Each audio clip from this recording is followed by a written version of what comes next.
আজকে রবিবার, তো রবিবারের বাজারে সবার বাড়িতে মাংস হয়ে থাকে। তবুও কিন্তু আজকের দিনটা মনে করলাম যে আজকে যে কিছু মাছ খাবো, তাই বাবাকে বলেছিলাম যে মাছ নিয়ে আসতে। মাছ নিয়ে এলো এবং হচ্ছে কিছু চিংড়ি মাছ সঙ্গে। তো আজকে চিংড়ি মাছের টক, মাছের ঝোল আর কিছু ঢেঁড়স ভাজা করে খাবো, ঠিক আছে। তো মা হচ্ছে এগুলো কেটে ফেটে ঠিকঠাক করছে এবং ধুয়ে এই দেখো মাছ, তারপরে হচ্ছে দেখো শুরু হয়ে গেল চিংড়ি মাছ ভাজা। এগুলোকে নিয়ে আবার টক করা হবে।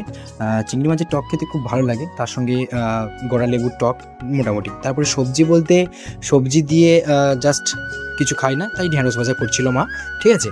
তো তারপরে কিছু আলু ভাজা করছিল, আলু ভাজাটা হচ্ছে বোন করছিল, তাই সেক্ষেত্রে একটু পুড়ে গেছে। যাই হোক, মোটামুটি আলু ভাজাও সঙ্গে রয়েছে।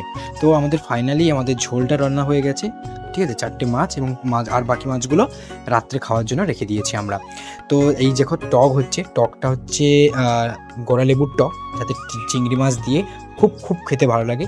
গড়া লেবুর টক মানে এই চিংড়ি মাছ দিয়ে খেতে কার কার ভালো লাগে অবশ্যই কমেন্টে জানিও আমাকে। এবং দেখো ফাইনালি আজকের মেনু, আজকের খাবার ঢেঁড়স ভাজা, আলু ভাজা, চিংড়ি মাছের টক এবং ঝোল। আজ এই পর্যন্ত, এবং তোমরা আজকে কী খেলে অবশ্যই কমেন্টে জানিও।